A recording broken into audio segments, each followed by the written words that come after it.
कारण यातूनच तुमची तळमळ दिसते समाजकार्य करण्याची, आपल्या प्रभागाचं, आपल्या भागातील गरीब वंचित महिलांसाठी किंवा त्या भागासाठी काहीतरी करावं यासाठी तुमची तळमळ बघून तुम्ही या ठिकाणी अशोकराव माने बापू हे या ठिकाणी हातकणंगले विधानसभा मतदारसंघामध्ये निवडणुकीसाठी उभे राहिलेले आहेत आणि त्यांच्यावरती आशा आणि विश्वास ठेवून तुम्ही या ठिकाणी आम्हाला बोलवलं, त्याबद्दल तुमचे मनापासून आभार।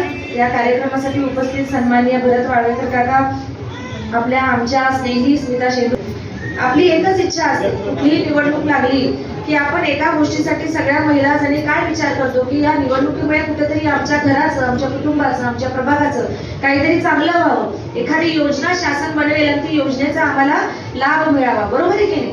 निवडणुकीचा अजून दुसरा काही आपल्याला तसा काही आपल्या सर्वसामान्य माणसांना फार मोठ्या अपेक्षा नसतात, कारण ही काही नगरपालिकेची ग्रामपंचायतीची निवडणूक नाही, ही आमदारकीची निवडणूक आहे। मग आमदार कशासाठी निवडून जायचा असतो आपल्याला, तर आपल्या शिक्षणाचे धोरण असतील, काही आपल्या शेतकऱ्यांसाठी महत्त्वाचे निर्णय घ्यायचे असतील, व्यावसायिक बंधू असतात त्यांच्या व्यवसायासाठी लागणारे काही चांगले धोरणं असतात, त्या धोरणांसाठी कामगार बंधू असतात, त्या कामगारांना पुढे येऊन त्यांना उभारी देण्यासाठी शासन काहीतरी धोरण नवीन करत असतं। त्या धोरणांमध्ये तसेच महिला व बालकल्याण विभागामार्फत काही चांगल्या योजना महिलांसाठी त्या ठिकाणी शासन घ्यावं, या सगळ्या इच्छा अपेक्षा धरून आपण एखाद्या आमदाराकडे बघत असतो। रस्ते बनवणं, गटर बनवणं, लाईट, स्वच्छता, कचरा या सगळ्या गोष्टी लोकल लेवलच्या असतात, पण याच्या पुढे जाऊन आमदाराने काहीतरी करावं अशी आपल्या सगळ्यांची अपेक्षा असते। आता महायुतीचं सरकार या ठिकाणी गेले 2.5 वर्ष काम करत आहे। सन्माननीय एकनाथजी शिंदे साहेब त्या ठिकाणी मुख्यमंत्रीपदी बसल्यापासून देवेंद्रजी फडणवीस, अजितदादा पवार या तिघांनी मिळून या त्रिमूर्तींनी खऱ्या अर्थानं आपल्या महिलांचं राज्यामध्ये निर्माण केलेलं असं म्हटलं तरी वावगं ठरणार नाही। महायुतीचं सरकार आल्यापासून बघा किती योजना आल्या असतील, लेख लाडकी योजना आली, आपली मुलगी जर झाली तर त्या ठिकाणी शासन आपल्या मुलीच्या नावाने ठेवते, जेणेकरून पुढे भविष्यामध्ये जर ती शिकत असेल तर तिला काहीतरी त्या ठिकाणी हातभार व्हावा, तिच्या शिक्षणासाठी, तिच्या लग्नासाठी ती जशी मोठी होईल तसं प्रत्येक कुटुंबाला त्या ठिकाणी मदत करण्याचा प्रयत्न शासनाने केला। त्यानंतर दुसरी योजना शासनाने आणली, आपलं सगळ्यांना माहिती आहे, आपलं जे महाराष्ट्र राज्यामध्ये एसटी बस जाळं आहे ते खूप चांगलं आहे आता, परंतु ती एसटी तोट्यात चालली होती। आमच्या महालक्ष्म्या या सगळ्या ज्या लक्ष्मीच्या रूपात बसलेल्या आहेत ना, यांच्या पावलाने खऱ्या अर्थाने त्या एसटीला भरभराट आणून दिली। ज्या दिवशी शासनाने योजना केली की आमच्या महिलांना 50% सवलत त्या ठिकाणी तिकिटामध्ये दिली जाईल, त्याच्या दुसऱ्या क्षणापासून आपल्या सर्व महिलांच्या लक्ष्मीच्या पावलाने आमची एसटी बस ही तोट्यातली एसटी बस ही फायद्यामध्ये चालू लागली आणि आता कुठल्याही पद्धतीने कुणाचे पगार थकलेले नाहीत, एसटी अत्यंत चांगल्या पद्धतीने चाललेली। एवढी ताकद आपल्या महिलांमध्ये, फक्त आपण एकजूट होणं गरजेचं आहे, बरोबर आहे की नाही। प्रत्येक गोष्टीसाठी आपण जेव्हा भांडतो, झगडतो किंवा आपण म्हणतो की शासनाने आम्हाला हे द्यायला पाहिजे, आमच्यासाठी ते करायला पाहिजे, त्यावेळेस आपण देखील एकसंघपणे त्या शासनाच्या पाठीशी राहायला पाहिजे। ज्या चांगल्या काही गोष्टी आहेत, आता जसं दादांनी, अजितदादांनी सांगितलं, उघडे दादांनी की आपल्याला सगळ्यांना, मला हात वर करून सांगा किती जणांनी लाडक्या बहिणीचा या ठिकाणी लाभ उचललेला आहे, किती जणांनी उचललेला आहे? सगळ्यांनीच उचललेला आहे बघा। म्हणजे आमच्या शिंदे दादांसारखा मुख्यमंत्री, मला असं वाटतं की आतापर्यंत झालेल्या सर्वात लाडके मुख्यमंत्री म्हणून आता आज या ठिकाणी आपल्या शिंदे साहेबांनी त्या ठिकाणी संपूर्ण जगभरामध्ये, भारतभरामध्ये नाव कमावलेलं असेल, कारण गेल्या 70 वर्षामध्ये काँग्रेसच्या काळामध्ये म्हटलं जायचं की शासन जर 1 रुपया सोडत असेल तर खाली येईपर्यंत त्याचे फक्त 5-10 पैसेच आमच्या लाभार्थ्यांच्या हातामध्ये पोहोचतात, परंतु शिंदे सरकारमध्ये, महायुतीच्या सरकारमध्ये शासनाने 1500 रुपये सोडले आणि थेट ते आमच्या भगिनीच्या खात्यामध्ये 1500 आमच्या खात्यामध्ये आले। दिवाळीचा हप्ता देखील नोव्हेंबर महिन्यामध्ये आचारसंहिता लागेल तो विचार करून आपल्या सरकारने 1 महिन्या आधीच आपल्याला त्या गोष्टीचा देखील लाभ दिलेला आहे। आणि युतीच्या सरकारने आता घोषणा देखील केली की महायुतीचं सरकार जर निवडून आलं तर 1500चा जो आपला त्या ठिकाणी आपल्याला हप्ता देत आहे दर महिन्याचा, तो 2100 रुपये केला जाईल। म्हणजे बघा, शासन आपल्या सर्वसामान्य गोरगरीब महिलांना त्या ठिकाणी केंद्रबिंदू थांबून 1500 दिले म्हणजे आपल्याला सगळं संकट आपली दूर झाली का? तर अजिबात नाही। 1500 रुपयामध्ये आपल्या सगळ्यांचं संकट, आपलं घर चालणार नाही, परंतु कुठेतरी आपल्या मनाला उभारी देण्याचं काम दादा त्या ठिकाणी केलेलं आहे। कदाचित या 1500 रुपयाची किंमत सर्वसामान्य महिलांना किंवा सर्वसामान्य कुटुंबांना कळणार सुद्धा नाही, परंतु एखाद्या गरीब घरामध्ये जाऊन जर आपण विचारलं तर त्या महिलेला आज ती सांगते की त्या 1500 रुपयामध्ये मी माझ्या घरातील मुलांना ट्युशनची फी भरली, त्यांना कुठली तरी चांगली पुस्तकं हवी होती, ती पुस्तकं मी त्यांना आणून दिली. काही असे गरीब होतात, मुलं हुशार होते पण ते ट्युशन लावता येत नव्हती, कारण महिना 500 रुपये 600 700 1000 रुपये ट्युशन आम्हाला परवडत नाही. आमची मुलं 10वी 12वीची परीक्षा देत आहेत, तर ह्या पैशामुळे आमच्या 10वी 12वीच्या मुलांच्या महिन्याची सोय आपल्या या महायुतीच्या सरकारने आपल्या सर्वसामान्य महिलांसाठी करून दिली. काही जणांना औषध पाण्याचा खर्च असेल, काही घरामध्ये काही संकट असतील, येणाऱ्या दिवाळीमध्ये केव्हा नव्हे ते आमच्या महिलांनी त्या ठिकाणी स्वतःच्या जबाबदारीने पुढे होऊन आपल्या घरातील कुटुंबियांसाठी काहीतरी वस्तू खरेदी केल्या. स्वतःच्या पैशाच्या हक्काने आपण माहेरी 1-2 गोष्टी घेऊन जाऊ शकलो. हा एवढा आत्मविश्वास शासनाने आपल्यामध्ये निर्माण केलेला आहे. हा आत्मविश्वास निर्माण करण्याचं कारण काय की तुम्ही देखील काहीतरी करू शकता. या 1500 रुपये घेऊन आपल्याला थांबायचं नाहीये. 1500 रुपयाने आपलं घर चालणार आणि आपल्याला पण माहितीये, परंतु एक आत्मविश्वास निर्माण झाला की आपण पण काहीतरी करू शकतो. या गोष्टीचा आपण आधार घेऊन पुढे व्हायचं आहे. महिलांनी देखील स्वतःला सक्षम करून स्वतःच्या पायावर उभं राहून त्या ठिकाणी काहीतरी उद्योग व्यवसाय असेल, धंदा असेल. उपरी भागातले आपण सगळेजण आहोत. नक्कीच घरटी इथं काहीतरी महिला काम करत असणार. तुम्ही काही शांत बसत नाही. घरातले पुरुष जसं कष्ट करतात तशी ही माझी महिला देखील 24 तास त्या ठिकाणी 7 दिवस राबत असते. आपल्या कुटुंबाला हातभार लावत असते. घर, पै, पाहुणे, आजारपण सगळं सांभाळून ती स्वतःसाठी पै जोडून त्या ठिकाणी गाठीला पैसे ठेवते, जेणेकरून तिचं कुटुंब चांगल्या पद्धतीने चालावं. शिंदे सरकारची सगळ्यात मोठी आणखी गोष्ट मला असं सांगावं वाटतं, कारण बाबासाहेब आंबेडकरांनी आज मी या ठिकाणी तुमच्या समोर उभं राहून बोलू शकते, कारण मी देखील तुमच्यासारखी गरीब घरातच पुढे आलेली आहे. अशोकराव माने साहेब देखील त्या ठिकाणी अत्यंत कष्टाचं आयुष्य त्या ठिकाणी जगले. लहानपणी त्यांचे आई वडील चप्पल शिवायचे, त्या ठिकाणी आई त्यांची शेतात जाऊन काम करायची, परंतु त्यांच्या मनामध्ये जिद्द होती कुठेतरी शिकण्याची.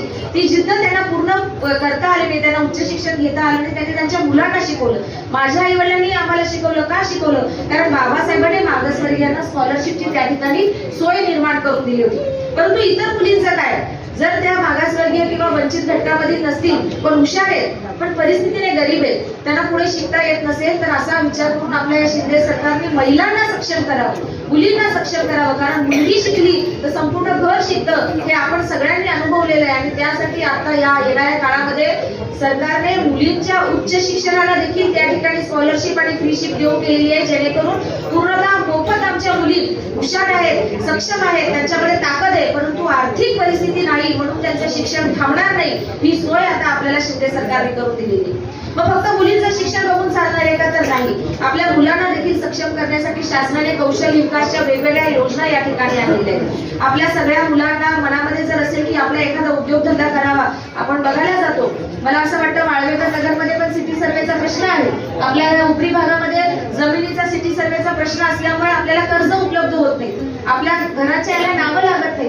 हा फार मोठा प्रश्न आहे. का आमच्या कानावर आलेला आहे की उपरी आणि आजूबाजूच्या परिसरामधील सिटी सर्वेचा प्रश्न आपल्याला मी शब्द देते. अशोकराव माने साहेब ज्या वेळेस त्या ठिकाणी आमदार म्हणून निवडून होतील, त्याच्या दुसऱ्या क्षणापासून आपण सिटी सर्वेचा लढा आहे तो आपल्या सगळ्यांच्या पाठबळानं आपण सगळेजण म्हणून त्या ठिकाणी खासदार साहेब असतील, धैर्यशील माने दादा, आणि आमदार म्हणून ज्यावेळेस अशोकराव माने साहेब येतील, तेव्हा हा सिटी सर्वेचा प्रश्न आपण प्रामुख्याने त्या ठिकाणी पूर्ण करूया.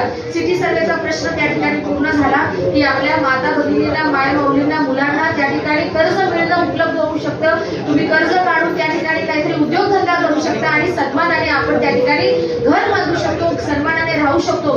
खूप मोठा प्रश्न आपल्याला या ठिकाणी पूर्ण करायचा आहे. त्यासाठी तुमचं सर्वांचं पाठबळ अशोकराव माने बापूंच्या पाठीशी राहावं अशी मी तुम्हा सगळ्यांना विनंती करते.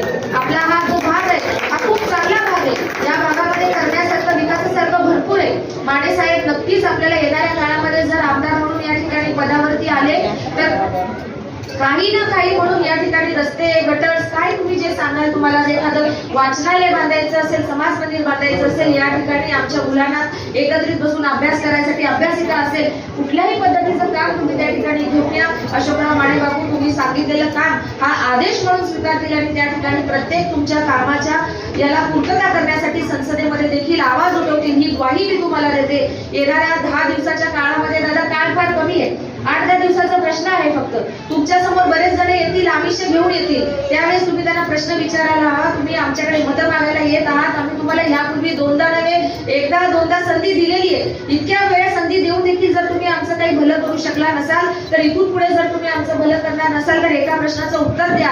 आमच्या लाडक्या बहीण योजनेविरुद्ध तुम्ही कोर्टामध्ये का गेलात? तुम्ही आज म्हणता आता मला की आम्ही काय 1500 काय आम्ही तुम्हाला 3000 रुपये देऊ असं विरोधक म्हणतायत. पण जर तुम्हाला आम्हाला पैसे द्यायचेच होते, आमचं भलं करायचंच होतं, तर मग कोर्टामध्ये जाऊन आमच्या या गोष्टीच्या आमच्या या योजनेच्या विरोधात तुम्ही त्या ठिकाणी केस का केली हा प्रश्न आपण प्रत्येक महिलेने विचारणं गरजेचं आहे. कारण आज ते आपल्याला खोटं सांगतायत की आम्ही निवडून आल्यानंतर तुम्हाला योजनेचा लाभ दुप्पट करून देऊ, असं काही होणार नाही. जर महायुतीचं सरकार या ठिकाणी नसेल तर त्याच्या दुसऱ्या क्षणाला ही माणसं आपली ही योजना रद्द करायला देखील मागे पुढे बघणार नाही. हा विचार प्रत्येक महिलेने त्या ठिकाणी करणं गरजेचं आहे. आणि येणाऱ्या काळामध्ये ज्या काही तुमच्या अडचणी असतील, सिटी सर्वेचा प्रश्न तर बापूंनी घेतलेलाच आहे, तो त्यांच्या अगदी मला वाटतं हिट लिस्टवरती पहिल्या नंबरला हा आपला प्रश्न असणार आहे, तो आपण पूर्ण करणार आहोत. आणखी तुमच्या काही सूचना असतील, तुमच्या काही अडचणी असतील तर नक्कीच तुम्ही आमच्यापर्यंत यावं, आम्हाला सांगावं की आम्हाला ही गोष्ट हवी आहे बापू, आम्हाला अशा पद्धतीने आमचं तुम्ही सहकार्य करणं अपेक्षित आहे.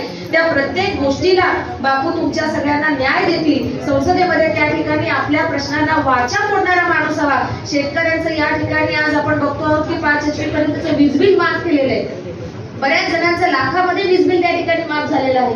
त्यामुळे येणाऱ्या काळामध्ये आपलं महायुतीचं सरकार हे शेतकरी केंद्रित सरकार असणार आहे. विरोधक काहीही म्हणू देत, गेल्या 70 वर्षामध्ये जे घडलं नाही ते या 2.5 वर्षामध्ये करण्याचा प्रयत्न, प्रामाणिक प्रयत्न महायुतीच्या सरकारने केलेला आहे. येणाऱ्या 5 वर्षासाठी आपण त्यांच्यावरती विश्वास ठेवूया.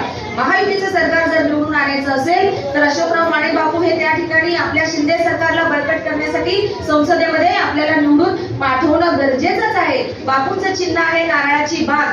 3 नंबरवरती अशोकराव माने बापूंचं चिन्ह असणारे नारळाची बाग.